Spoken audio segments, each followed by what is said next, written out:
طبعا من اكتر الوصفات الحلوة جدا في الشتاء المعجنات. هنعمل النهاردة معجنات تحفة جدا، تطلع معاكي قطنية وهشة قوي.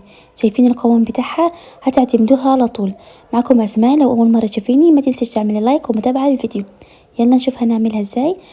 هنجيب هنا كسرولة وهنحط فيها تلت كوباية من الدقيق، وهنحط كوباية من المية. هنقلب الخليط كويس كده على البارد. بعد كده هنحطه على النار لحد ما يتقل معايا. هتقلبي فيه لمدة 10 دقايق لحد ما اللون بتاعه يبقى شفاف بالشكل ده. بعد كده هنجيب هنا بولة وهنحط فيها 5 كوبايات من الدقيق يكون منخول كده كويس. بعد كده هنحط هنا ربع كوباية من السكر، وهنحط معلقة كبيرة من الخميرة الفورية، وهنحط ربع معلقة صغيرة من الملح، وهنحط العجينة اللي احنا عملناها في الاول. بعد كده هنجيب هنا بولة هنحط فيها كوباية من اللبن، وهنحط بيضة كاملة. هنضرب البيضة كده كويس لحد ما تدوب معانا تماما كده، جهزت معانا. بعد كده هنحط هنا على خليط الدقيق بتاعنا وهنبتدي هنعجن. لو عندك عجان ممكن تستخدميه او ممكن تعجني بايديكي.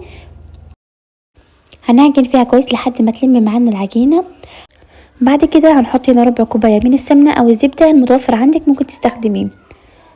هتعجيني كده في العجينة لمدة 10 دقايق بايديكي لحد ما العجينة تلم معاكي وتوصلي العجينة قوامها حلو جدا.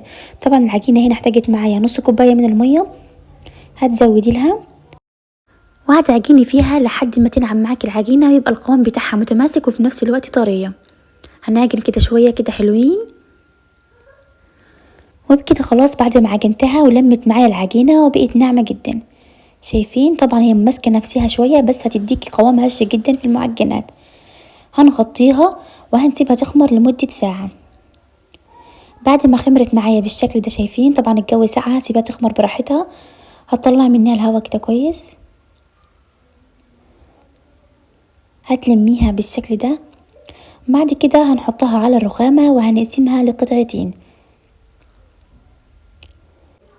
بعد كده هنحط هنا رشة من الدقيق علشان ما تلزقش معانا. هتكوريها بالشكل ده على شكل اسطواني. بعد كده هتفرديها وهتقطعيها قطع متساوية على قد ما تقدري، شكليها قطع تبقى متساوية معاكي. هتجيبي اول قطعة وهتفرديها. هتجيبي هنا المردانة وهتبتدي تفردي بيها بالشكل ده على شكل بيضاوي. هنحط هنا دهنة من السمنة. بعد كده هتطبقيها من الاطراف بالشكل ده، وبعد كده هتطبقيها من الجنب التاني. هتلفيها على شكل رول بالطريقة دي. بعد كده هكون مجهزة هنا صينية بتاعت الانجليش كيك. هنحطها دهنة كده من السمنة او الزيت عادي، وهتحطي المعجنات بتاعتك. هنعمل واحدة كمان. هتفردي اول قطعة وتفرديها بالمردانة على شكل بيضاوي. بعد كده هتطبقيها من الاطراف بالشكل ده، وهتلفيها على شكل اسطوانة، وهتحطيها على الصينية لحد ما تعملي طبعا الكمية كلها لحد ما تخلص معاكي.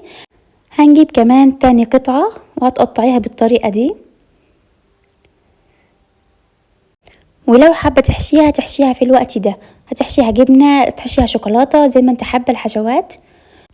وهتشكليها بالشكل ده كده تمام. هتحطيها جنب بعضيها في الصينية، لازم تكون مدهونة معاكي بشوية من الزيت او السمنة. كده خلاص خلصت طبعا الكمية كلها بتاعتي. بعد كده هنجيب هنا اكياس وهنغطيها وهنسيبها لحد ما تخمر معانا لمدة ربع ساعة. هنجهز هنا الخليط اللي هندهن بيه وش المعجنات بتاعتنا بعد ما تخمر. هنا جبت صفار بيضة وشوية من اللبن. طبعا بعد ما خمرت معايا هندهن الوش بتاعها. طبعا في الوقت ده هكون مسخنة الفرن على درجة حرارة 200. هنحطها الاول من تحت لحد ما تستوي معايا وترتفع معايا. بعد كده هنحطها تحت الشواية تاخد لون جميل. هتقعد معانا لمدة نص ساعة في الفرن وتخلي بالك عليها. وبكده خلاص بعد طبعا ما طلعتها من الفرن غطيتها بكيس وفوطة علشان تطرى معايا، وهسيبها لمدة 5 دقايق. بعد كده هتطلعيها وهتقدميها هتلاقيها بقت طرية معاكي. شايفين؟ حاجة كده روعة جدا، حلوة جدا طبعا للفطار وتنفع جدا لسندوتشات ولادنا. جربوها بنفس الطريقة دي بنفس الخطوات هتنجح معاكم. اتمنى الفيديو يكون استفدتم وعجبكم. ما تبخلوش عليا باللايك والمتابعة. يلا باي.